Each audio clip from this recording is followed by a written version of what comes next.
নমস্কার বন্ধুরা, কেমন আছেন আপনারা সবাই? মায়ের রান্নায়ন ব্লগ চ্যানেলের নতুন একটি ব্লগে আপনাদের সবাইকে জানাই অনেক স্বাগত। তো বন্ধুরা, দেখে হয়তো বুঝতেই পাচ্ছেন আমি আজকে শেয়ার করব মিক্স ফ্রাইড রাইসের রেসিপি। এর আগে আমি অনেক রকম রাইসই আপনাদের সঙ্গে শেয়ার করেছি, যেমন জিরা রাইস, ভেজ ফ্রাইড রাইস। চাইলে আপনারা চেক করে নিতে পারেন। এই মিক্স ফ্রাইড রাইস রেসিপিটা কিন্তু এক একজন এক এক রকমভাবে করে। আমি খুবই কম মশলায় এবং খুবই কম উপকরণে খুব সহজভাবে এই মিক্স ফ্রাইড রাইসটা করেছি। তো চলুন দেখে নেওয়া যাক রেসিপিটা। তার আগে আমার চ্যানেল এখনও সাবস্ক্রাইব করা না থাকলে অবশ্যই সাবস্ক্রাইব করে পাশে থাকা বেল আইকনটা ক্লিক করে রাখবেন। প্রথমেই আমি এখানে ফ্রাইড রাইস করার চাল নিয়েছি। এখানে আমি 1 কিলো 200 গ্রাম চাল নিয়েছি। এরপরে আমি চালটাকে ভালো করে জলে দিয়ে ধুয়ে রাখবো। ধুয়ে কিন্তু আমি চালটাকে ভিজিয়ে রেখে দেব আধা ঘন্টার জন্য। তাতে কিন্তু চালটা বেশ লম্বা লম্বা হয়ে যাবে। তো দেখুন, আধা ঘন্টার জন্য কিন্তু আমি ভিজিয়ে রেখে দিচ্ছি। এদিকে আমি কিছু উপকরণ নিয়েছি চিংড়ি মাছ, এখানে নিয়েছি চিকেনটাকে আমি ছোট ছোট পিস করে কেটে নিয়েছি, আর নিয়েছি 4টে ডিম, আর নিয়েছি রসুন, এখানে রসুনটাকে চপ করে নিয়েছি, আর নিয়েছি পেঁয়াজ, এখানে 2টো বড় সাইজের পেঁয়াজ কুচি করে নিয়েছি। তারপরে আমি আগে থেকেই ডেস্কিতে জল গরম করে রেখেছিলাম। এরপর সেই গরম জলের মধ্যে আমি দিয়ে দিচ্ছি ভিজিয়ে রাখা ফ্রাইড রাইসের চালটা। তো দেখুন বন্ধুরা, আমি কিন্তু চালটা দিয়ে দিলাম জলের মধ্যে। এরপর দিয়ে দেবো আমি পরিমাণ মতো লবণ, আর দিয়ে দেবো একটু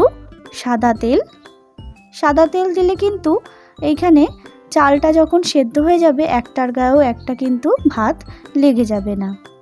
আর দিয়ে দেব ভিনিগারটা দিলে কিন্তু চালটা ভাতটা কিন্তু ভীষণ সাদা ফকফকে হবে।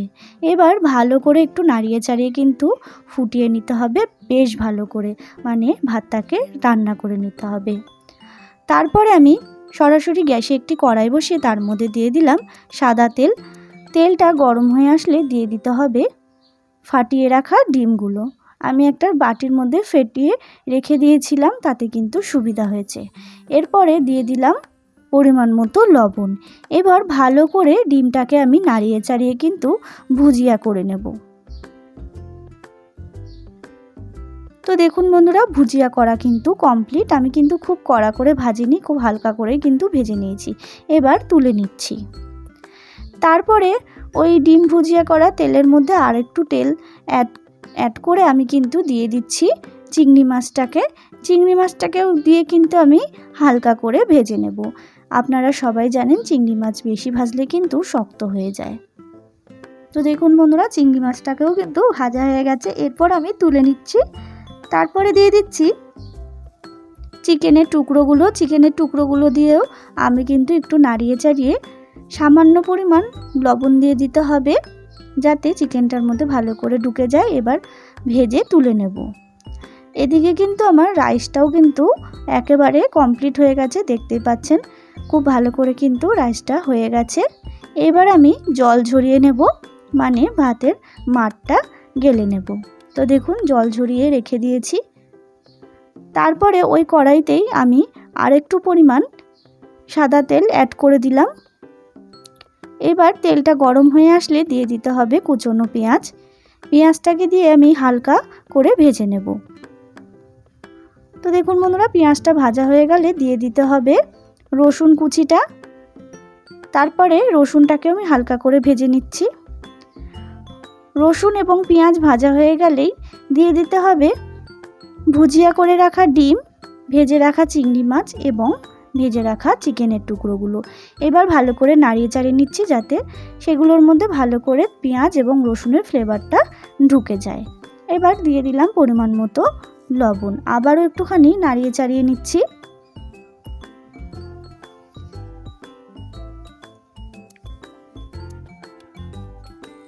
তো দেখুন বন্ধুরা, একেবারে কিন্তু ফ্লেভারটা ঢুকে গেছে ডিম, চিকেন এবং চিংড়ি মাছের মধ্যে রসুন এবং পেঁয়াজের ফ্লেভারটা। তারপরে দিয়ে দিচ্ছি রাইসটা দিয়ে কিন্তু আমি ভালো করে নাড়িয়ে চাড়িয়ে নিচ্ছি, যাতে সমস্ত উপকরণ রাইসের মধ্যে কিন্তু ভালো করে মিক্স হয়ে যায়। দেখতেই পাচ্ছেন আমি এরকম করে নাড়িয়ে নিচ্ছি। খুব হালকা করে। তারপরে দিয়ে দিলাম পরিমাণ মতো গোলমরিচ গুঁড়ো। আপনারা যে যেরকম ঝাল খাবেন সেই পরিমাণ গোলমরিচ গুঁড়ো দিয়ে দেবেন। এরপর দিয়ে দিচ্ছি পরিমাণ মতো ঘি। দেখতেই পাচ্ছেন ঘিটা দিয়ে দিলাম। এরপর দিয়ে দেব গরম মশলা গুঁড়ো। গরম মশলা গুঁড়োটা দিলে কিন্তু ফ্লেভারটা ভালো হয়। তারপরে দিয়ে দেব কয়েকটা কাঁচা লঙ্কা। এইবার আবারও আমি একটুখানি রাইসটাকে ভালো করে হালকা করে নাড়িয়ে নিচ্ছি। দেখতেই পাচ্ছেন খুব হালকা করে কিন্তু নাড়াতে হবে যাতে রাইসটা ভেঙে না যায়। এরপরে দিয়ে দিচ্ছি একটা জায়ফলকে আমি গ্রেটারের সাহায্যে একটুখানি গুঁড়ো করে নিচ্ছি। তাতে কিন্তু ফ্রাইড রাইসের মিক্স ফ্রাইড রাইসের ফ্লেভারটা কিন্তু খুব ভালো হয়। দেখতেই পাচ্ছেন এবার নাড়িয়ে চাড়িয়ে নিলেই কিন্তু রেডি আমার এই মিক্স ফ্রাইড রাইসের রেসিপি। এইবার সার্ভ করে দিন চিলি চিকেন কিংবা চিকেন কষা কিংবা মটন কষার সাথে এই ফ্রাইড রাইস রেসিপিটা। তো বন্ধুরা, আমার এই রেসিপিটা কেমন লাগলো অবশ্যই কমেন্ট করে জানাবেন। ভালো লাগলে অবশ্যই একটা লাইক শেয়ার করবেন। আমার যারা নতুন বন্ধুরা আছে তারা অবশ্যই চ্যানেলটাকে সাবস্ক্রাইব করে আমার পাশে থাকবেন। দেখা হবে নতুন একটি রেসিপির সাথে নতুন একটি ব্লগে। ততক্ষণের জন্য ভালো থাকবেন।